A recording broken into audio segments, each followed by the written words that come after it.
Beef jerky and Memorial Day might not sound like they go together, but they do. For centuries, militaries, people alike, have preserved their meat using the method of preservation.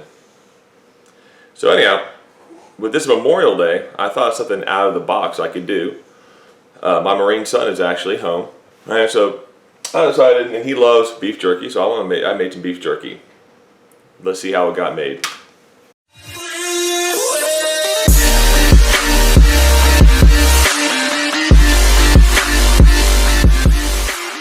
Today on Meathead, we're doing beef jerky. This is what we're gonna need.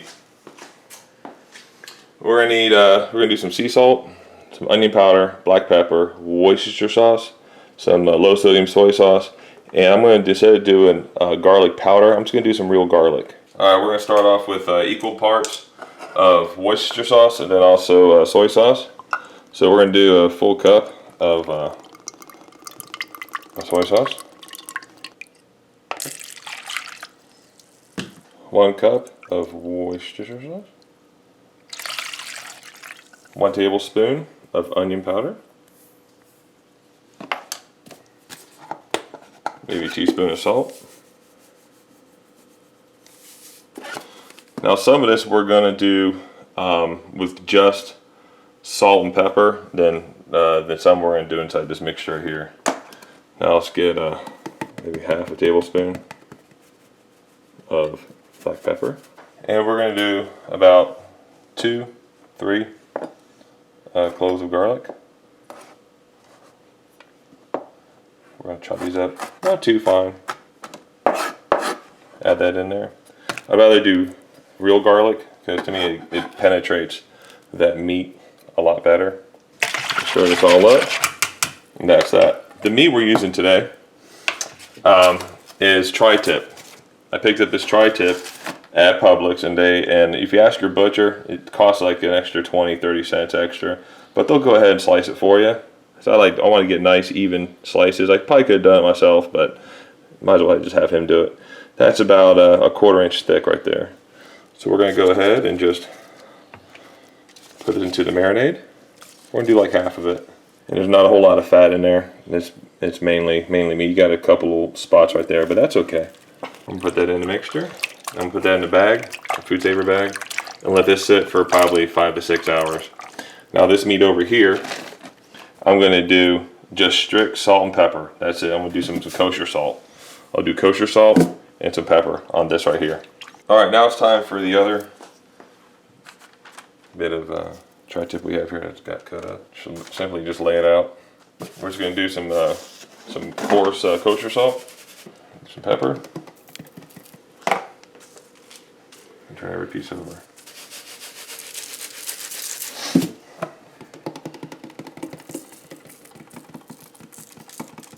I'm going to put these into a food saver bag, and we'll be back in 4 hours to put these on the smoker. And we're going to be cold smoking these today, so we're going to be cooking less than probably 150 degrees for probably do that for about 5 hours, and then we're going to finish them off in the oven at a warm setting. So we'll be back. It's been 4 hours since I marinated beef jerky, but I'm outside, so I want to show you guys my setup, what I'm going to be doing today. Alright, so today I'm using my Oklahoma Joe's Highland Smoker, and if you see here, I've got one of these little mesh grates right here. This is usually do with fish, but I'm going to put some on here. Then on the second level right here is a rack that I took out of my propane grill. I took a couple of these little flat stones that you put your borders with and stuff of your garden. So I got a couple of these, and I'm laying across here. So I'm gonna put some the beef jerky across here. Put some beef jerky across here. Then here's my underneath here is where I do my heat deflectors. With my heat deflectors, I didn't do metal. I wrapped up my the grades that go in here for your hamburgers and hot dogs. I wrapped those up with foil, and I leaned one up. Right here, one's leaning up against the hole coming into the firebox. Right here, there's one leaning up right there, and it goes all the way down. Then I got one flat right here, so the heat's going to come up right here. But I'm only going to be running at about 150 degrees today, so it's not going to be terribly terribly hot inside here. And that's my setup. And now next I'm going to be going inside. And I'm using just a little bit of coal here. I'm fixing to start that up with my electric fire starter. So I don't need a whole lot of fire. And basically the flues are going to be almost completely shut on this thing to get it down to 150 degrees.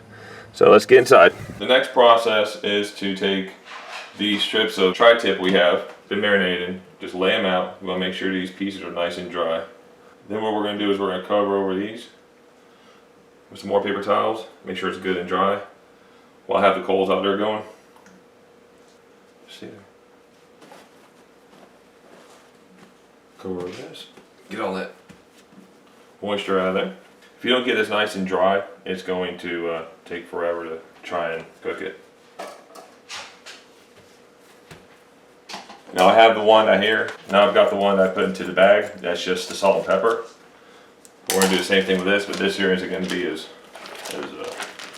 moist as the other one. Because that salt has already took out some of the moisture out, which is good. But we're still going to let this lay out and dry out some. Okay, this is what you want it to look like. Really dry like this. Before you can put it out there on the smoker. I've got the smoker going out there right now. It's waiting for it to get to a temperature probably 150 or less. So I'll be right back. Alright, I just got outside. The smoker's at about 170. Smoking pretty good. I'm first going to put on the salt and pepper one first. Alright, salt and pepper is going to be on the bottom. And now we're going to put the teriyaki. I mean, not teriyaki, but the other one, the marinated one, on top. I've had it out in the open for about an hour now, so it's pretty about room temperature. There we go. Going to come back in about 4 hours. Let it sit there and smoke, and then we're going to transfer it over to the oven.